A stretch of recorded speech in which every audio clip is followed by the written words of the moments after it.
atas. Akhir yang terdapat di dalamnya Lailatul Qadar yang menyamai dengan 1000 bulan, lebih kurang hampir dekat dengan 83 tahun. Tuan-tuan, masa pantas bergerak. Kita rasa baru saja kita menunaikan ibadah Ramadan. Baru ya. Dan hari ini sudah pun kita masuk hari yang ke-21. Apa tanda yang tuan-tuan? Ini merupakan tanda, salah satu daripada tanda akhir zaman. Ialah pergerakan masa itu cepat. Sebagaimana hadis yang tuan-tuan selalu dengar, la taqumus sa'ah hatta yataqarrab az-zaman fatakunu as-sanah kasyahri wa yakunu ash-shahr kal jum'ah wa takunu al-jum'ah kal yawm wa yakunu al-yawm kas-sa'ah wa takunu as-sa'ah ka ihtiraqi as-sa'fah atau kama qala. Tidak berlaku kiamat sehinggalah jarak masa tu jadi dekat, cepat. Setahun seperti mana sebulan, sebulan seperti mana seminggu, seminggu seperti mana sehari, sehari seperti mana sejam, 1 jam seperti mana kita cucuh api dekat sampah ispat, dia menyala. Apa yang Nabi sebut 1400 tahun dulu menjadi kenyataan pada hari ini. Itulah gambaran yang kita lalui pada hari ini.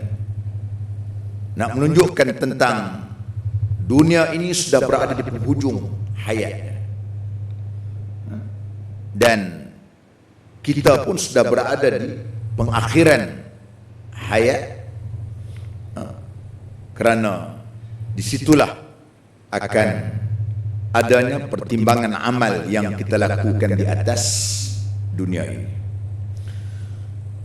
Jadi tuan-tuan yang saya kasih sekalian, rebutlah, saya pesan pada saya dan juga pada tuan-tuan semua, kita rebutlah peluang yang masih lagi berbaki kepada kita ini untuk kita mendapat kelebihan-kelebihan yang terdapat di dalam Ramadan Al-Mubarak. Jadi kesempatan yang berharga ini, saya ingin menukilkan satu tulisan yang ditulis oleh Abu Lais As-Samarqandi yang menceritakan di sana tanda-tanda kebahagiaan kepada seorang manusia. Tanda manusia itu bahagia. Pertama dia kata, yaitu orang yang tidak rakus kepada dunia. Dia tak tamak kepada dunia. Ini di antara tanda orang yang bahagia. Sebab tu orang yang tamak kepada dunia, dia hidup dia tak pernah puas dengan dunia. Bukan kita kata kita tak boleh mencari kemewahan, kekayaan dunia, tetapi dia mesti balance, mesti adanya tawazun antara dunia ini dengan akhirat. Maksud tamak kepada dunia ni sampai kita lihat dia tak ada masa untuk perhitungan dia dengan akhirat dia. Kadang-kadang sampai tak sempat untuk nak berjamaah. Tak sempat untuk datang nak pergi mengaji. Tak sempat untuk nak bersosial ataupun bermasyarakat dengan orang. Batu orang yang bahagia, dia di sana bersifat dengan disebut sebagai qanaah. Qanaah ini ialah lawan kepada tamak. Qanaah dia berpada dengan apa yang dia miliki. Batu orang yang bahagia dia tidak tamak kepada dunia. Karena memang dunia ni, tanyalah siapa dia termasuk saya, tak pernah puas dengan dunia. Sebab tu Nabi SAW sebut, dia kata, "Lau kana libni Adam wadiyani min zahabin labtigha salisa." Anak Adam ni kalau beri 2 telaga emas, dia nak telaga emas yang ketiga. Puas tak puas kata Nabi, tanah merah masuk dalam mulut baru dia puas. Ini manusia. Tanya siapa dia, itu maksud saya sendiri. Inilah hakikat kita. Kalau kita ada sikap demikian, memang tak akan sejahtera, bahagia. Betul orang kafir. Orang kafir dia tidak ada di sana kebahagiaan. Tak ada bahagia. Kalau kita tengok fikir harta yang ada pada dia, makan 7 keturunan tak habis. Tapi bila kita bersembang dengan dia, tak boleh. Dia serabut kepala. 7 keturunan makan tak habis, dia tak puas. Tak apalah dia kafir. Allah Ta'ala bersebut dalam Al-Quran, "Walladzina kafaru yatamatta'un wa ya'kulun kama ta'kul an'am wan naru mathwal lahum." Orang-orang yang tak beriman ini, mereka hidup dia ialah yatamatta'un, happy, sono, enjoy. Wa ya'kulun, makan. Tak ubah seperti mana makan dia, macam binatang makan. Maka neraka lebih aula bagi dia. Kita tak akan macam tu. Kita tidak boleh bersikap begitu. Dia tak apalah, karena pada dia ni ialah wad dunya jannatul lil kafir. Dunia ini syurga bagi dia. Itulah dia nak ambil. Kita tak bolehlah bersikap begitu. Kerana kita tamak sampai kita tidak mengambil kira berkenaan dengan halal, haram, boleh, tak boleh, maka itu bukan sikap kita. Itu sikap bagi orang-orang yang tak beriman. Batu orang yang nak tanda dia bahagianya, dia tidak tamak dengan benda.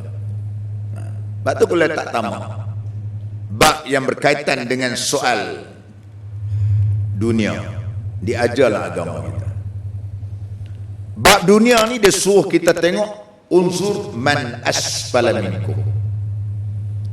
Kamu kena tengok orang yang lebih rendah daripada kamu. Bab dunia, baru kita tenang. Kita tengok, walaupun rumah kita tu rumah flat, 3 bilik, 2 bilik, tak apa. Kita kena tengok orang yang duduk sewa rumah, sampai naik pencen tak boleh beli rumah lagi. Jangan kita tengok orang lebih atas daripada kita. Tengok orang lebih atas daripada kita, rumah banglo, rumah besar. Sampai bila kita tak tenang? Ini formula yang diajar di dalam agama kita. Jadi bukan berarti kita tak boleh untuk motivate diri kita nak dapat, boleh, tak ada masalah. Tapi jangan sampai kita kita punya ni, sampai kita fikir. Itu yang kadang-kadang nak ambil cara haram, nak ambil curi, nak rasuah pasal kemampuan yang tidak ada. Tak boleh. Sebab dunia. Bab agama, dia suruh kita tengok orang lebih atas dari kita. Unzur man a'la minkum.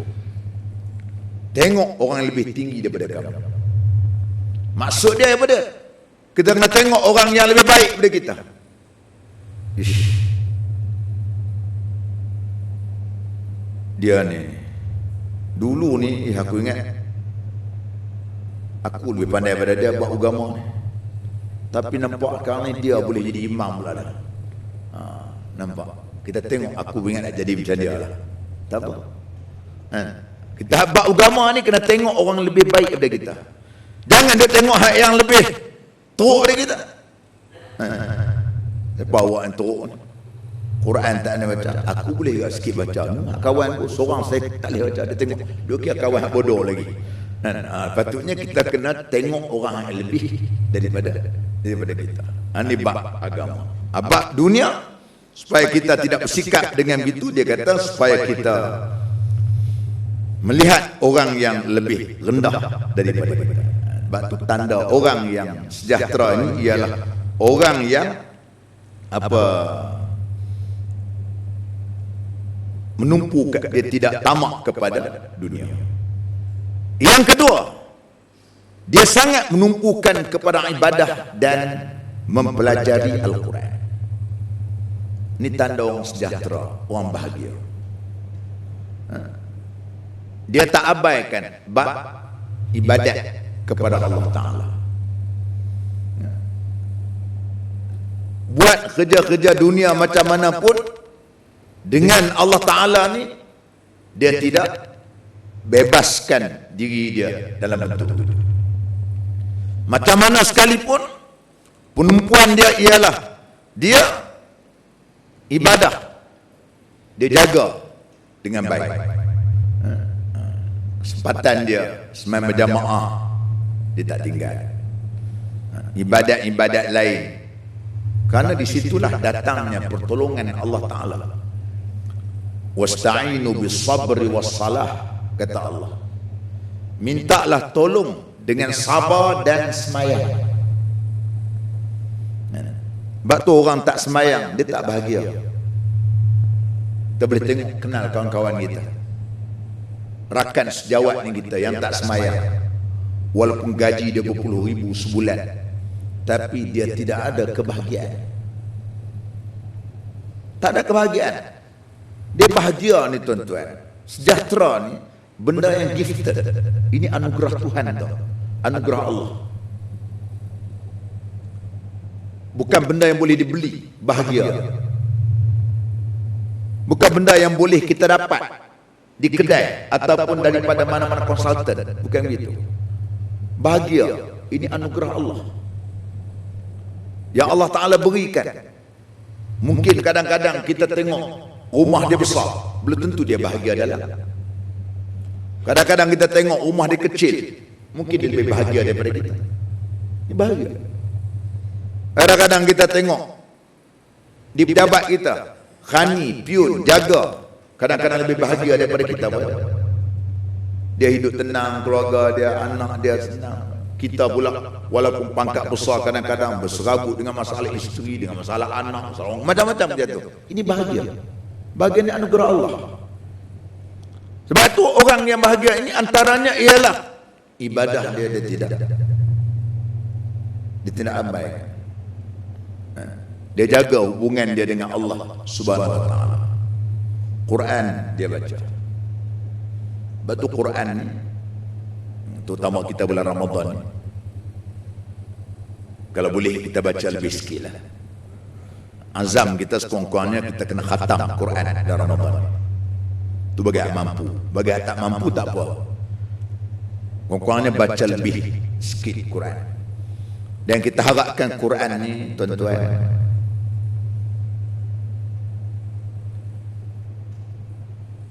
jangan kita abaikan Quran ni sampai kita hidup kita tak tengok Quran sehari. Jangan begitu. Malu kita dengan Allah.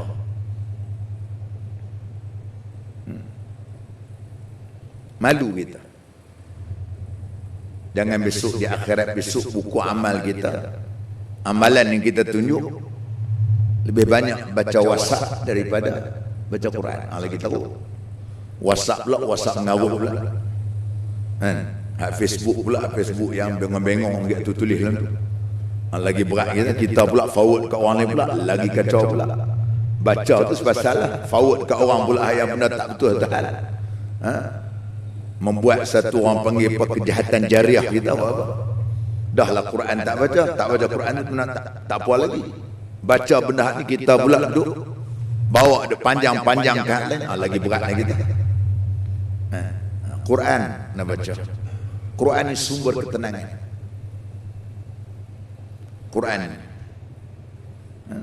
Quran Allah Ta'ala turunkan Quran.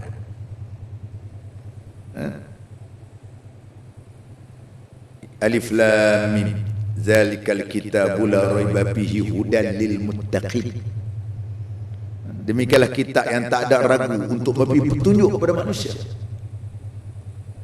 Beri petunjuk kepada manusia.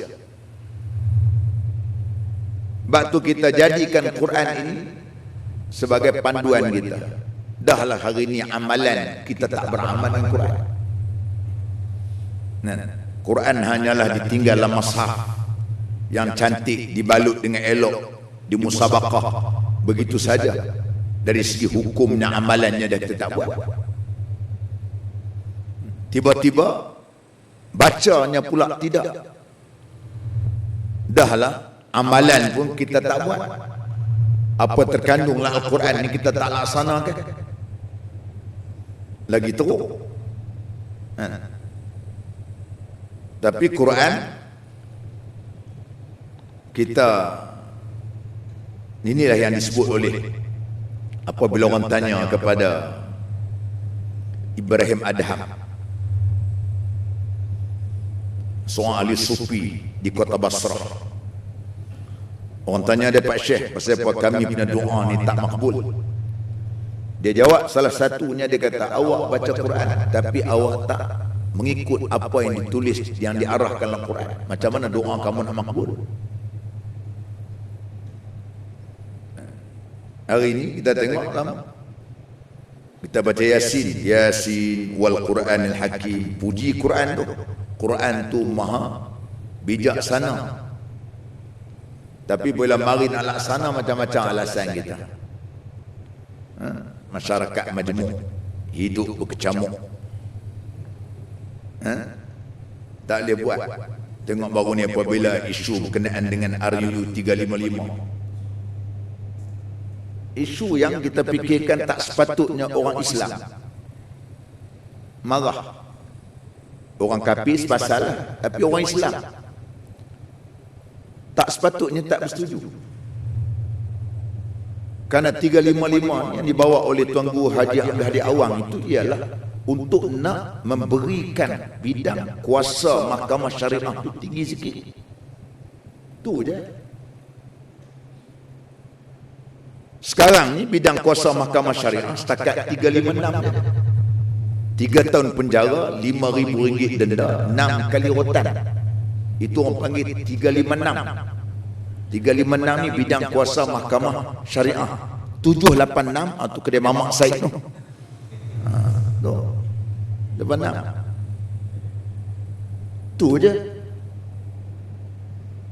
Macam apa yang kita kadang-kadang melatah, melompat. Mahkamah yang sama, mahkamah syariah. Pendakwa yang sama, hakim yang sama, cuma diberikan bidang kuasa dia sikit. Daripada 6 rotan naik 100 rotan.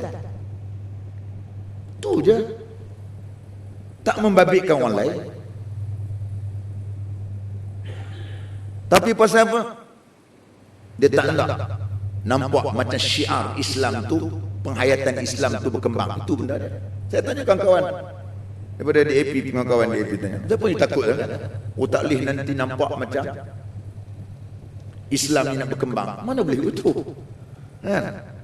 Kok mana pun kita kena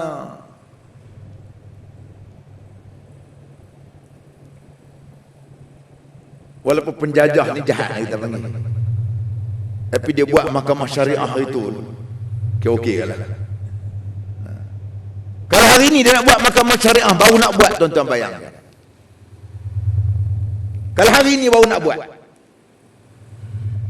sudah tentu akan dapat penentangan yang hebat. Ini mahkamah ada yang sama, cuma nak beri peluasan kuasa. Dan kita sejarah negara kita pernah buat satu pindaan 121 tahun 80-an. 121. Iaitu bidang kuasa mahkamah syariah ini sama macam bidang kuasa mahkamah sivil. Dulunya apa yang diputuskan oleh mahkamah syariah boleh dibatalkan oleh mahkamah sivil. Kes pernah berlaku, kes Cikgu Bahauddin di Al-Ustaz, seorang guru besar yang menganut ajaran Qadiani. Mahkamah syariah memutuskan dia bersalah, kemudian diapil ke mahkamah sivil. Jadi mahkamah sivil memutuskan bahawasanya mahkamah syariah keputusan dia boleh diobrol oleh mahkamah sivil. Ini perjuangan ni lama lah yang diperjuangkan oleh almarhum Profesor Mak Ibrahim. Buat itu pindaan yang dahsyat tau, pindaan perlembagaan yang memerlukan 2/3. Ini RUU 355 ni tak perlu untuk simple majority saja. Itu pun mendapat penentangan yang hebat. Tak timbul hari ni orang sebut tentang pertentangan perlembagaan menjadi ini semua tak betul. Saya nak sebutnya, dahlah Quran ni kita tak baca.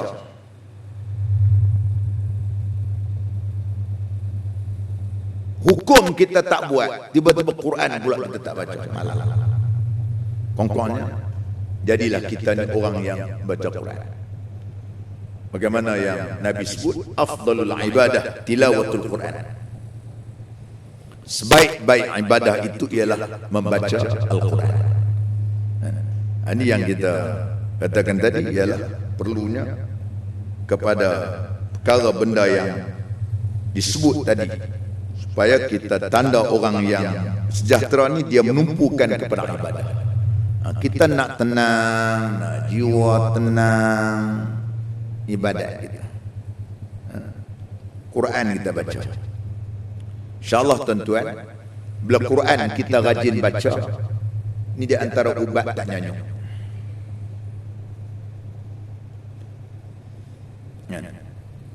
Tak nyanyuk insyaAllah. Kerana Quran ni penawar yang baik supaya dapat merawat daripada penyakit nyanyuk. Bagaimana kita berdoa kepada Allah Ta'ala, Allahumma inni a'udzubika min arzalil umur. Ya Allah, ya Tuhan kami, minta berlindung daripada ditimpa dengan penyakit nyanyuk. Antaranya Quran. Bacalah Quran. Ya, bacalah Quran. Untuk kita jadikan ini sebagai, insyaAllah bila kita baca Quran, jiwa kita, orang panggil apa? Tenang. Tapi bila kita baca hal lain, dia susah hati. Baca Facebook, susah hati orang kata kita. Macam saya kan, macam-macam orang kata lah. Kadang kita baca susah hati, tak baca lebih baik. Baca WhatsApp pula, lagi kata-kata macam-macam, serabut belaka. Tapi baca Quran insyaAllah tenang, dia tak ada usah hati macam kita baca benda-benda lain. Kedua. Yang ketiga, sedikit bercakap kecuali perlu. Dia orang yang sejahtera ni, bahagia daripada dia cakap tak banyak. Cakap banyak, bagi saya seorang cakap banyak dah lah, tuan-tuan yang dekat banyak. Pasal cakap banyak macam saya ni, kadang-kadang kita tengok banyak salah. Bila banyak salah, kita orang panggil apa, banyak dosa. Lepas tu kadang-kadang bila kita cakap, mari duduk syarah, duduk mengajar orang, kadang ada mungkin balik ish, aku rasa cakap dia tak betul, ada terkasar, kata terasa hati orang, kita tak tenang jiwa kita. Sebab tu Nabi sebut, dia kata lah, man kana yu'minu billahi wal yawmil akhir falyaqul khairan aw liyasmut.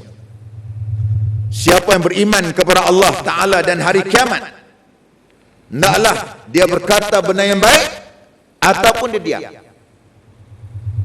Orang yang cakap sedikit ni jiwa dia tenang. Dia bab-bab salah ni tak ada.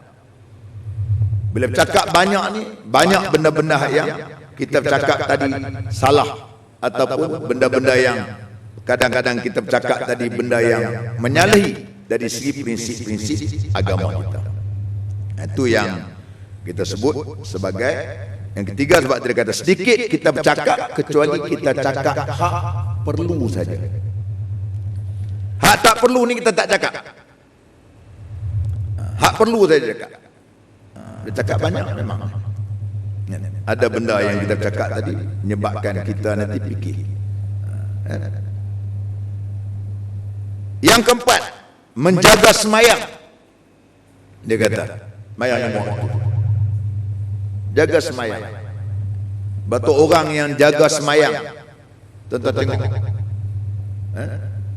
orang ni kita lihat wajahnya, wataknya lain. Lebih-lebih lagi dia jaga semayang pula di awal waktu. Di awal waktu. Ini merupakan orang-orang yang mendapat petanda kebahagiaan, kesejahteraan, pasal dia boleh menjaga semayang dia tu dengan baik dan tertib. Ini satu benda anugerah yang Allah Ta'ala berikan kepada manusia. Batu semayang. Dan ayat yang saya baca tadi, wasta'inu bis sabri was salah. Mintalah tolong dengan Allah melalui semayang. Sebab tu kalau kita ada masalah, minta dengan Allah Ta'ala melalui perantaraan semayang. Perantaraan semayang tu ya. Minta hajat kita dengan Allah. Ada masalah, ambil semayang, mayang. Ini benda yang Allah Ta'ala berikan kepada orang yang akan mendapat status dia sebagai orang yang sejahtera dan baik. Sejahtera dan baik.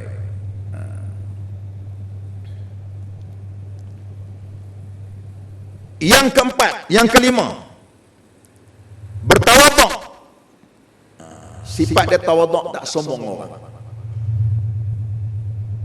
Sebab tu orang yang sombong sebenarnya dia sakit jiwa. Dia tak tenang jiwa dia. Lebih-lebih lagi apa dia? Dia tengok orang yang lebih kaya daripada dia tak sombong. Ish, aku ni taklah kaya macam dia. Tapi dia tak sombong. Yang aku sombong macam apa? Dia pula rasa salah. Dia rasa susah hati mikir. Aku ni ilmu tak banyak mana, tapi aku tengok hak yang aku tahu dia ni ilmu banyak. Hadisnya, Qurannya, berkenaan dengan penguasaan, berkenaan dengan turasnya hebat sebagainya. Tengok dia cukup tawaduk dengan orang. Aku ni tak terang mana. Bercakap kami hebat kan. Sombong dengan orang seolah-olah dia tu hebat belaka. Tanya semua masalah langit atas bawah bumi, masalah semua boleh jawab belaka. Punya sombong. Jadi orang yang sombong ni dia sehati. Betul orang tahu apa? Dia sejahtera. Dia tak ada apa. Betul kalau kita merendah diri, tak ada rugi pun. Kita rendah diri dengan orang. Kita rendah diri dengan orang, tak rugi pun. Orang yang sombong ni dia ada masalah jiwa dia. Dia ada masalah dalam diri dia. Menyebabkan dia itu masalah untuk dia nak menghadapi masyarakat. Orang kadang-kadang tak nak bergaul dengan dia, tak nak bersembang dengan dia, dan dia pun tak berkawan dengan orang. Sakit jiwa. Tak ada tanda bahagia. Nak buat apa? Kita nak supaya kebahagiaan itu kita perolehi. Perolehinya ialah, antaranya ialah melalui kita bersifat tawaduk. Tu salah. Kita sebab tu boleh katakan kalau kita ni bersikap dengan sombong, dengan perasaan, kerana kita ingat apabila kita rasa kita hebat, ada orang lebih hebat dari kita. Kita rasa title kita lebih tinggi, ada orang lebih tinggi dari kita. Tak nak benda yang kita nak sombong dengan orang. Betul orang yang sombong ni orang sakit jiwa. Betul orang yang tawaduk, orang yang jiwanya sejahtera dengan orang. Betul Sayyidina Ali kata di antara tanda-tanda orang yang tawaduk ni, satu ialah dia apabila dia berjumpa dengan orang, dialah orang yang paling awal memberi salam. Yang kedua, kalau orang jamu apa benda dekat dia pun, dia bersedia untuk makan. Ini tawaduk. Tak ada lah bila orang jamu kebetulan dia tu tak makan tempoyak. I tak boleh tu tempoyak ni. I busuk, I tak biasa lah. I selalu makan kata Pizza Hut. Okey, bawa lah. Tu sombong nama dia. Tak makan pun dia diam lah. Jangan sombong tu kan. Tu sombong nama dia kan. Tak boleh kata. Yang ketiganya ialah dia duduk dalam majlis, boleh duduk dalam mana-mana tempat walaupun tak sedia untuk dia. Ini tanda orang yang tak sombong, kata Sayyidina Ali. Yang keenam, tanda orang yang mendapat kesejahteraan ini bersahabat dengan orang yang soleh. Bersahabat, berkawan dengan orang yang baik.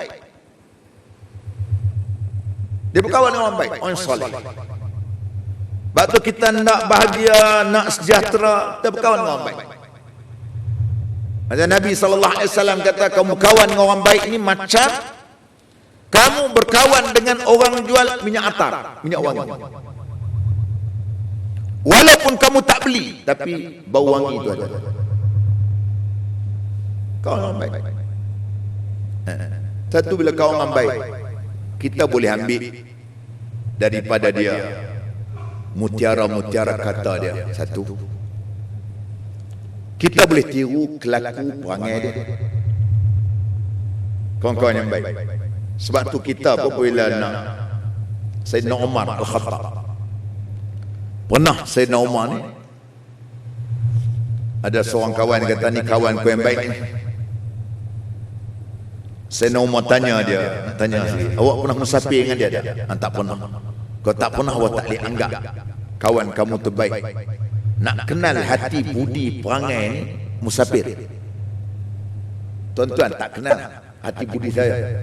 Kau setakat kenal 45 minit ni tak kenal. Nak kenal hati budi kena musafir dengan saya, kena berkawan dengan saya baru tahu. Saya ni jenis panah baran ke, saya ni kaki tidur ke, kaki bersembang ke, semua kaki belakang, tak ada tangan. Musafir. Artinya kita, sebab tu bila kita berkawan dengan orang yang baik, kita tengok perangai dia. Kita tengok dia ni, dia baca Quran. Jadi kita kadang-kadang pun malas juga baca, tengok dia dah baca, kita baca Quran sama, nampak? Kita ambil adab. Kita tengok dia ni, kawan dengan dia ni main sunat rajin. Jadi aku pun malas juga bila kawan dengan dia, teringin nak buat macam ni. Nampak? Bila musafir dengan dia, teringin tiap-tiap malam dia ni tengok, Masya Allah, walaupun jaga kita tengah malam tapi dia bangun tahajud. Jadi kita pun teringin nak tiru macam dia.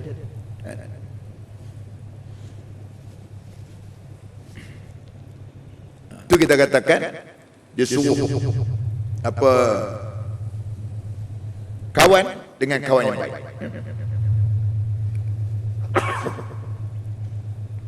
Kita berkawan dengan baik. Kawan yang soleh ni bahagia, kita tenang, kita dapat di sananya satu bentuk ketenangan. Sebab kita berkawan dengan orang yang baik macam ni, kita akan memperolehi kebahagiaan. Bersahabat dengan orang baik, orang yang soleh. Kita berkawan dengan orang jahat ni tak boleh, bahaya. Orang jahat,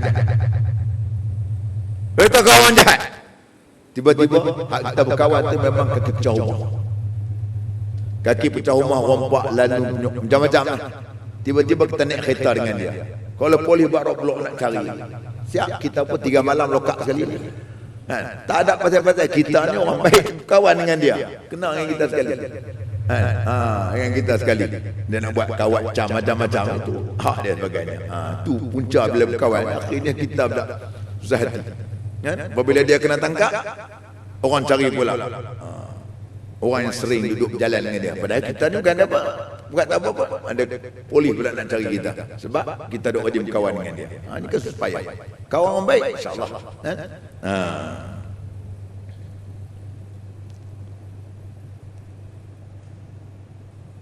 Yang ketujuh, menjauhkan diri daripada haram, daripada benda haram walaupun sedikit. Benda haram walaupun sedikit. Sebab tu dalam Islam ni kita tengok Nabi sallallahu alaihi wasallam sebut, dia kata, iza amartukum bi syai'in fa'tu mastata'tum wa iza nahaitukum anhu fajtanibuhu atau kama qala. Apabila disuruh kepada kamu buat satu benda yang perintah, kamu buatlah ikut kadar kemampuan. Semayang tak boleh berdiri, duduk, kadar kemampuan kamu. Haji, kamu duit tak ada, tak perlu beli. Tapi wa iza nahaitukum anhu fajtanibuhu, apabila aku larang kepada kamu, kamu kena tinggal secara total. Arak haram, bukan kakak sebotol, setitik pun tak boleh. Itu maksud. Ni orang yang baik, dia tak terlibat dengan benda haram. Orang yang terlibat dengan benda haram ni, jiwa dia tak tenang, hati dia tak tenteram. Pasal dia makan ataupun terlibat dengan benda-benda haram, jiwanya tidak diberikan ketenangan oleh Allah Ta'ala. Jiwa yang tenang tak akan perolehi, tak akan bersama dengan dia makan benda-benda haram. Sebab tu orang yang makan rasuah, ambil harta cara batil, ambil hak orang dengan cara batil, bukan hak dia, tanah orang, dia kebiat bubuh nama dia. Ini orang tak tenang jiwa dia. Jiwa dia tak tenang. Dapat hak bukan hak dia, hak orang lain. Ini banyak berlaku kadang-kadang. Di tempat saya cukup banyak, di parlimen saya banyak, cukup banyak KK berlaku. Orang troka tanah sampai 30 tahun, tiba-tiba pejabat tanah beritahu ni nama orang lain, nama orang lain. Hak tuan dapat tu dia pun tak tahu dia dapat. Saya pernah sekali saya mengamuk ke pejabat tanah DO tu. Memang dia pun, dia kata ni kerja berat awak buat kerja. Dia tak boleh lepas jawab, dia kata ni kerja cerita lama. Cerita lama apa? Usia orang kampung. Hak kawan tu dia boleh cerita sejarah, dia troka tanah kampung Batu 26 betul hampa. 26. Dia troka tanah dengan ayah dia waktu tu, dia masih ingat ada gambar itu, gambar dia pakai apa nama, tali pinggang dengan tali pisang. Tiba-tiba boleh beritahu nama orang lain, tanah dia. Alibat. Hak buat kerja ni orang Melayu, makan Melayu. Ni orang kata Melayu makan Melayu. Tak betul kerja ni. Memang terlibat. Jabat tanah semua terlibat. Saya pernah mention nama DO ni dalam parlimen. Kata macam mana dia boleh naik pangkat kata. Buat kerja cukup teruk. Kan? Libatkan. Hak tak boleh tu. Hak tanah-tanah yang lepas kepada tanah orang bukan Melayu ni banyak. Ada seorang tu tanah OKU. Orang OKU tuan-tuan. Pekak telinga dia. Tanah dia. Kalau tuan-tuan pergi Pekan Terung, tuan-tuan menghala nak ke Kuala Teruk, tuan-tuan tengok belah kiri ada tempat, sekarang tempat duduk. Tempat tu dah jadi tempat macam orang panggil, dia buka restoran. Lepas tu apa? Restoran besar, restoran tu tanah orang Melayu, OKU. Kemudian tanah dapat kepada budak umur 27 tahun, budak pokok asam. Tiba-tiba tanah tu dah terlepas kepada bukan Melayu Cina. Bukan kita marah soal tu, nak sebut dia cara apa. Ingat Nabi sebutlah hadis dia, man akhadhal arda bisyibri, siapa yang ambil tanah orang dengan cara haram jengkal, 7 lapis bumi akan dihentak oleh Allah Ta'ala. Tu jengkal tu 80 kali 60 mampu ya. Ingat? Ini bukan 80 kali 80, bereka. Tanah kau tu saya ada. Kat 2 ekar dia. Oh, OKU. Minta maaf lah. OKU itu bukan zakat OKU, memang dia ahli UMNO. Minta maaf saya sebut, saya balas sebut juga. Ada kad. Saya buat, kita buat video klip pun. Dia. Apa benda? Kata, awak buat begitu. Ingat, saya kata tadi awak pegawai makan lah. Nak makan tak pandang awak tua dah. Tua dah. Awak mungkin dapat lah abuan awak tua dah. Teh tarik tak boleh makan dah, minum air mineral. Nak buat apa? Kalau ambil harta haram tak betul semua, buat apa? Sebab tu kita katakan tadi, jangan duduk makan harta haram.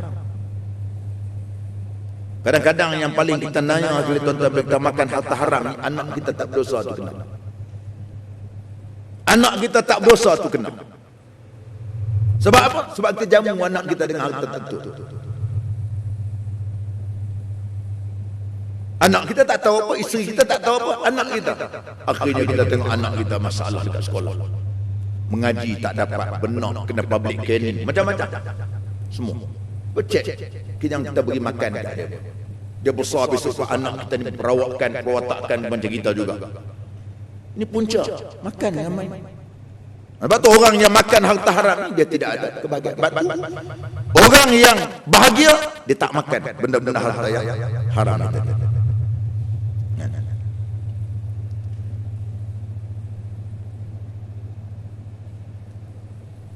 Yang ke-8, pemurah dan baik hati.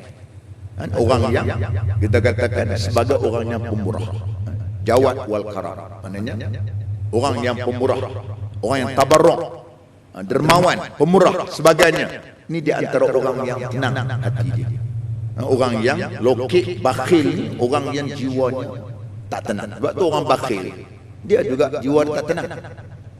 Tuan-tuan tengok orang bakhil kelekut dia. Satu apa dia? Dia tak suka orang belanja. Pasal apa? Dia takut dia kena belanja orang. Sebab tu kalau dia makan kedai kopi pun kadang-kadang ni ada kawan ni saya cakap ni atas pengalaman ni. Jumpa. Dia makan kopi dia boleh bayar dia seorang. Dia buat duit orang ni betul. Tak bayar. Dia boleh buat. Padahal bukan kalau dia duit tak ada apa ni kita tahu dia ada duit. Dan dia tak mau orang belanja dia. Pasal apa? Takut dia kena belanja dia orang lain. Menyakit jiwa apa? Tak syok gitu. Kita berkawan orang kalau kita pun tak guna. Kita tak sono. Jiwa kita pun tenang. Yang kedua dia sakit jiwa apa dia? Dia kata, aku tengok gaji dia ni taklah banyak mana. Tapi lebih pemurah daripada aku. Dia usah hati pula orang tu pemurah daripada dia. Sebab tu orang yang kedekut ni lokek ni dia jiwa dia tak tenang. Yang ke-9, dia berkasih sayang dengan semua makhluk. Dengan makhluk semua dia berkasih sayang. Artinya dia dengan makhluk sama ada dengan manusia ke dengan binatang ke sebagainya, dia ada sifat berkasih sayang. Dia ada sifat ihsan. Sebab tu dalam Islam kita tengok Nabi sebut, dia kata wa iza zabahtum fa ahsinu zibah. Apabila kamu nak sembelih, naklah kamu sembelih dengan baik. Maknanya kamu sembelih cari senjata yang tajam, pisau yang tajam. Itu semuanya ada adab yang diajar di dalam agama kita. Yang diajar dalam agama kita dalam bentuk begitu supaya kita ni ada bersifat dengan manusia, dengan makhluk. Islam kita tengok tuan-tuan, dia buat perang pun masih ada ihsan. Perang. Nabi pesan kepada tentera-tentera, bila kamu nak pergi perang, tahu apa dia? Kamu jangan roboh biara-biara. Rumah-rumah ibadat orang bukan Islam, jangan roboh. Anak-anak, kanak-kanak kecil jangan bunuh. Wanita jangan bunuh. Orang tua yang tak berperang jangan bunuh. Pokok-pokok besar-besar jangan bunuh, jangan buang.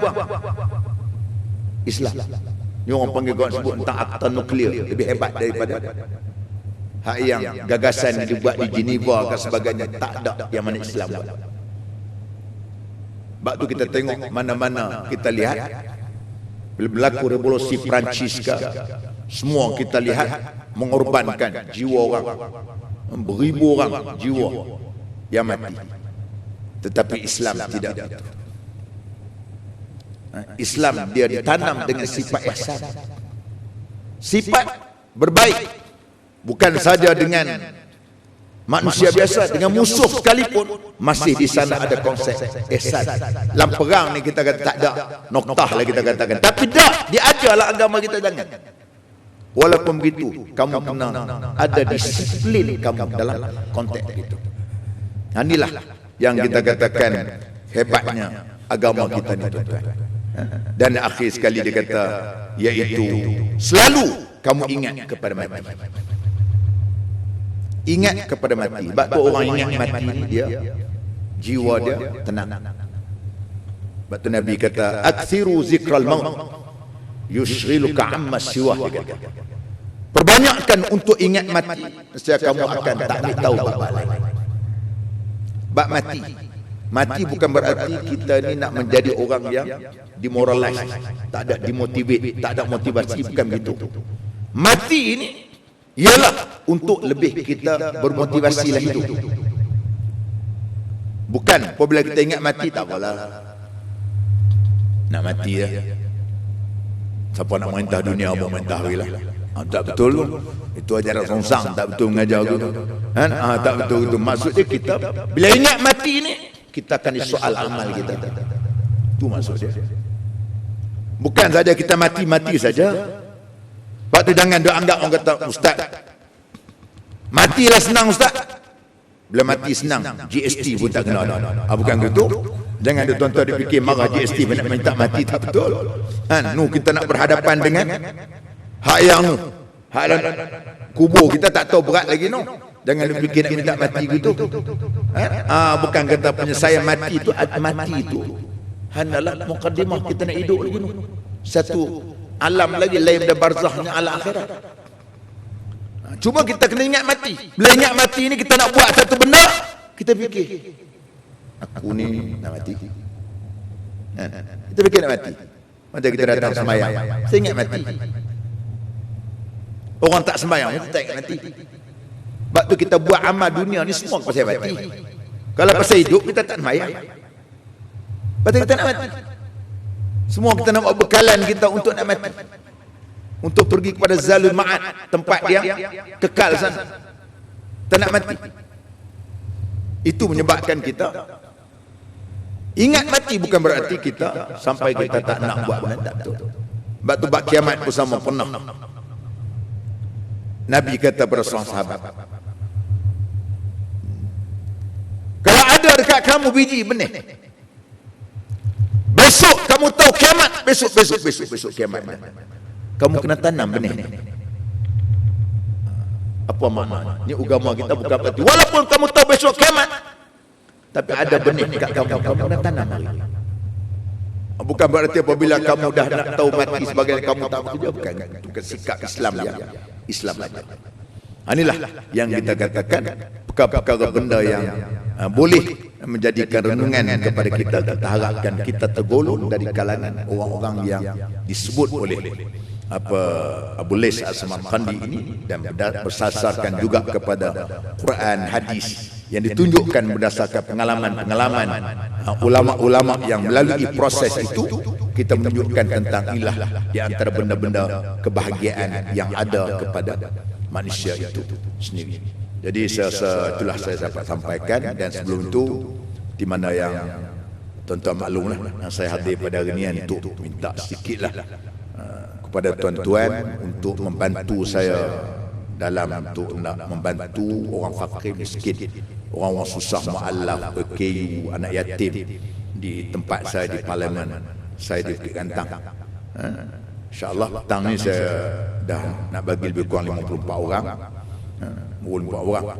Hajat saya nak bagilah RM100 seorang dan sekampik beras 5 kilo. Beri tanda, ingat bukan tanda ada. Kalau tanda ada, saya beri seluruh seorang. Beri. Kita tak ada duit sebagainya, kita hanyalah wang daripada kawan, wang elang kita itu saja yang boleh kita nak bantu. Tak ada bentukan sebagainya. Jadi kita, yang penting saya bagi tanpa mengira apa ideologi politik. Awak susah, saya bagi. Awak nak undi tak undi, itu kerja awak. Itu bukan tugas saya. Tugas saya pasal awak susah, saya bagi. Saya tidak pernah, saya bagi tahu pada cawangan-cawangan, jangan kira apa ideologi politik. Pilih, ambil orang tu kita bantu. Kerana tanggungjawab kita. Kita takkan pakai konsep I have you, you have me. Kita tak kata gitu. Kita tak buat gitu. Itu tanggungjawab kita, kerana saya tak maulah besok kita jadi ketua macam pernah berlaku kepada Sayyidina Umar Al-Khattab. Satu hari Sayyidina Umar ni ada seekor unta hak yang Baitul Mal terlepas. Dia cari tu, kata cuak jumpa dengan Sayyidina Ali. Sayyidina Ali kata, awak cari apa? Dia kata unta hilang satu ni seekor. Lah awak ni buat jatuh martabat khalifah. Dia jawab apa?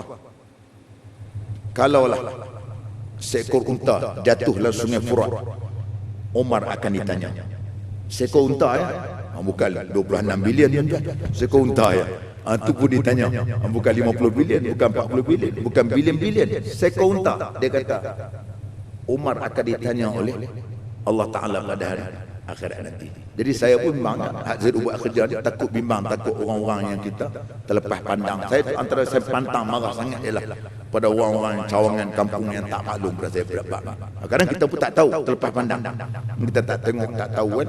Kalau tahu insya-Allah kita akan sampaikan pergi ke situ untuk kita nak berikan bantuan sekadar yang mampu kepada kita, dan insya-Allah di sana Tuhan akan berikan. Cuma saya apabila saya beri pada mereka ialah macam majlis tang, antara saya minta supaya mereka ni berdoa. Satu doa supaya Allah Ta'ala berikan kepada orang derma ini rezeki yang luas, jauh daripada malapetaka, sihat badan, jauh daripada penyakit-penyakit yang berbahaya. Ini yang kerana doa orang fakir ni, seperti mana Sayyidina Ali sebut, qawamud dunya bi arba'ati asya. 4 perkara yang mengukuhkan dunia ini. Pertama ialah al-adlul umara, keadilan pemimpin. Yang kedua al-amalul ulama, ulama yang beramal.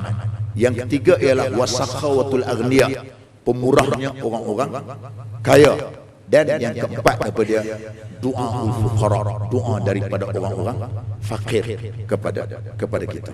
Ini di antara benda yang kita memang kena cakna orang miskin. Nabi ni antara orang yang dia buat ialah wahbul masakin.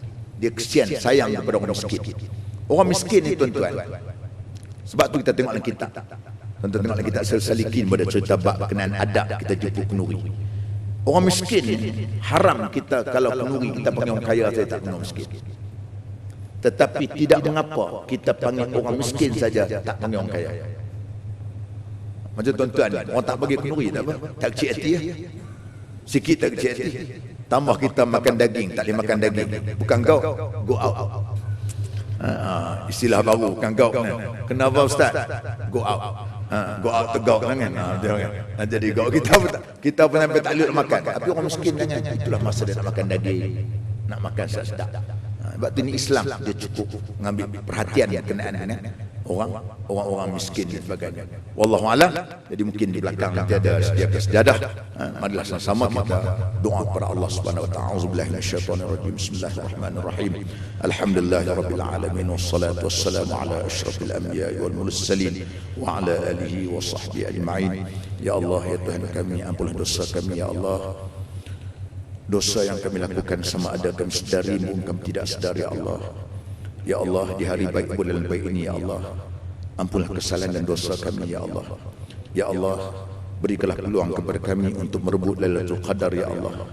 Berikanlah peluang kepada kami kekuatan untuk kami dapat Lailatul Qadar ya Allah.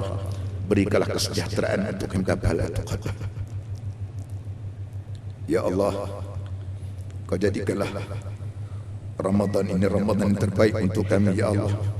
Sekiranya Ramadan ini Ramadan terakhir untuk kami ya Allah. Ya Allah, ya Tuhan kami, ampunlah dosa ibu bapa kami yang melihara kami daripada kecil hingga dewasa ya Allah. Kasihkanlah kedua mereka sebagaimana mereka berdua kasih kepada kami ya Allah. Ya Allah, jangan Kau cabutkan nyawa kami dalam keadaan kami derhaka kepadamu ya Allah. Jangan Kau cabutkan nyawa kami dalam keadaan kami jauh daripada rahmat-Mu ya Allah. Jangan Kau cabutkan nyawa kami dalam keadaan Kau murka kepada kami ya Allah. Jangan Kau cabutkan nyawa kami di dalam keadaan kami tidak menunaikan tanggungjawab kepada ahli keluarga kami ya Allah. Jangan Kau cabutkan nyawa kami dalam keadaan kami tidak menunaikan kepada agama dan perjuangan-Mu ya Allah. Ya Allah, anugerahkanlah kepada kami zuriat keturunan yang baik ya Allah. Jadikanlah anak kami anak yang saleh yang dapat mendoakan kepada kami ketika bertemu dengan-Mu nanti ya Allah.